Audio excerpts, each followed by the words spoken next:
perang antara Amerika Serikat dan Iran. Sebuah topik yang tadinya kelihatan mustahil, lalu jadi mungkin, dan akhirnya entah kenapa jadi tak terhindarkan. Nah, dalam beberapa menit ke depan, kita akan bedah bareng-bareng gimana ceritanya kedua negara ini bisa sampai di ambang konflik. Bayangin, tanggal 28 Februari 2026, tiba-tiba seluruh dunia dikejutkan sama berita dari jantungnya Iran. Ini adalah sebuah momen yang selama puluhan tahun coba dicegah mati-matian lewat jalur diplomasi. Dan bener aja, konflik terbuka meletus. Tapi jangan salah, ini bukan kejadian yang tiba-tiba loh. Ini tuh lebih kayak babak akhir dari sebuah cerita panjang yang udah ditulis selama hampir setengah abad. Untuk bisa ngerti gimana semua ini bisa terjadi, kita harus mundur sedikit, lihat akarnya. Oke, jadi untuk paham situasinya sekarang kita perlu flashback sedikit. Kita harus lihat gimana sih permusuhan yang udah begitu mendarah daging antara kedua negara ini. Jadi hubungan mereka ini, penuh dengan drama. Ada banyak banget kejadian penting dan sayangnya seringkali penuh kekerasan. Mulai dari kudeta yang didukung CIA di tahun 53, krisis Sandra di tahun 79, sampai insiden tragis pesawat sipil yang ditembak jatuh. Dan jangan lupa, pembunuhan Jenderal Qasem Soleimani tahun 2020.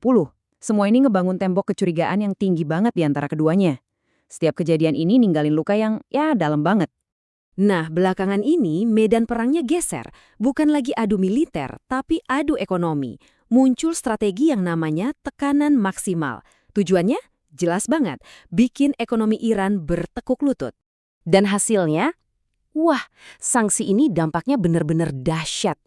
Bisa kita lihat di grafik ini, PDB per kapita Iran anjlok parah. Dan yang paling kena imbasnya? Tentu aja, rakyat biasa. Coba Anda bayangin, untuk dapat $1 AS aja, orang Iran butuh 1,4 juta rial. Gila kan? Mata uang nasional mereka jadi kayak nggak ada harganya sama sekali. Ini langsung memicu hiperinflasi, dan semua tabungan rakyat lenyap gitu aja dalam semalam. Nah, disinilah titik krusialnya. Keputusan ekonomi ini akhirnya menyulut api di dalam negeri Iran sendiri. Perang ekonomi ini secara langsung jadi pemicu ledakan sosial. Awalnya cuma protes kecil-kecilan dari para pedagang di Grand Bazar Teheran gara-gara harga barang meroket. Tapi ternyata apinya cepat menyebar. Demonstrasi meluas ke seluruh negeri, langsung menantang pemerintah. Gimana respon rezim? Mereka jawab dengan kekerasan brutal dan langsung mematikan internet. Dan respons pemerintah itu sangat mematikan. Angkanya ini yang bikin ngeri. Menurut aktivis HAM, setidaknya ada 6.126 demonstran dan warga sipil yang tewas di tangan aparat keamanan. Jumlah korban yang benar-benar bikin komunitas internasional shock. Oke, kita masuk ke awal tahun 2026. Di sini, dunia nonton dua drama yang terjadi barengan dan saling bertolak belakang. Di satu sisi, ada upaya diplomasi terakhir, di sisi lain, persiapan perang udah jalan terus. Ya, jadi di satu sisi kita lihat para diplomat ngumpul di Jenewa dan Muscat. Mereka mati-matian coba cari jalan keluar buat nurunin tensi krisis ini. Tapi pas duduk di meja perundingan kelihatan banget bedanya. Amerika minta Iran hentikan semua program nuklir dan misilnya, plus berhenti dukung proksi-proksinya di kawasan itu. Sementara Iran, mereka cuma mau ngomongin program nuklir dan bersikeras hak pengayaan damai itu harga mati. Walaupun di luar mereka bilang ada kemajuan bagus, tapi sebenarnya posisi inti keduanya itu benar-benar nggak ketemu. Nah, ini dia kontrasnya. Sementara mereka ngobrol-ngobrol di meja diplomasi, di Laut Arab, kekuatan militer Amerika yang paling besar sejak invasi Irak tahun 2003 lagi berkumpul. Coba deh lihat skala pengerahannya di sini. Ada 2 kapal induk, jet-jet tempur canggih kayak F-35 dan F-22, sampai pasukan darat dan marinir. Ini bukan sekedar gertakan, ini sinyal yang jelas banget kalau opsi militer itu bukan cuma ada di atas meja, tapi piringnya pun udah disiapkan. Semakin kencang jenderang perang ditabuh, dunia internasional pun ikut terbelah. Dan ini nunjukin betapa rumitnya aliansi di kawasan itu dan juga ketakutan-ketakutan yang menyebar di mana-mana. Dan ini nih yang nunjukin betapa rumitnya geopolitik di sana. Coba lihat, negara-negara yang jadi sekutu utama Amerika di Teluk, kayak Arab Saudi dan UEA, mereka justru menolak untuk terlibat. Kenapa? Ya karena mereka takut banget kalau negara mereka jadi sasaran empuk serangan balasan dari Iran.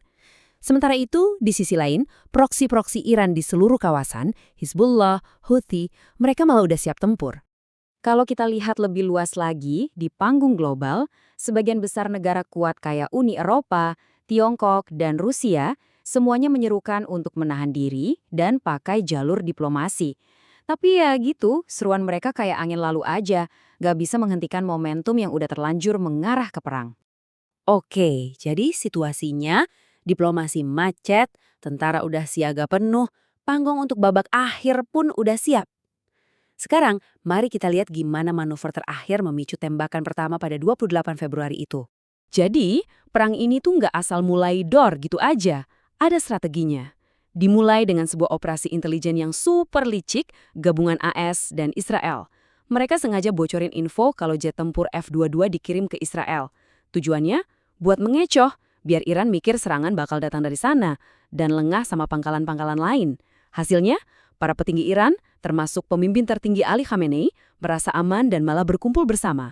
Mereka percaya serangan gak akan terjadi dalam waktu dekat, padahal mereka justru sedang masuk ke dalam perangkap. Mulai dari sanksi ekonomi yang mencekik, protes yang berdarah, sampai pengerahan militer besar-besaran, setiap langkah seolah-olah cuma punya satu tujuan akhir, perang. Ini meninggalkan kita dengan satu pertanyaan penting untuk direnungkan. Saat diplomasi sudah gagal dan tentara sudah di posisi, apa perang itu memang tak bisa dihindari? Atau perang itu pada akhirnya selalu sebuah pilihan?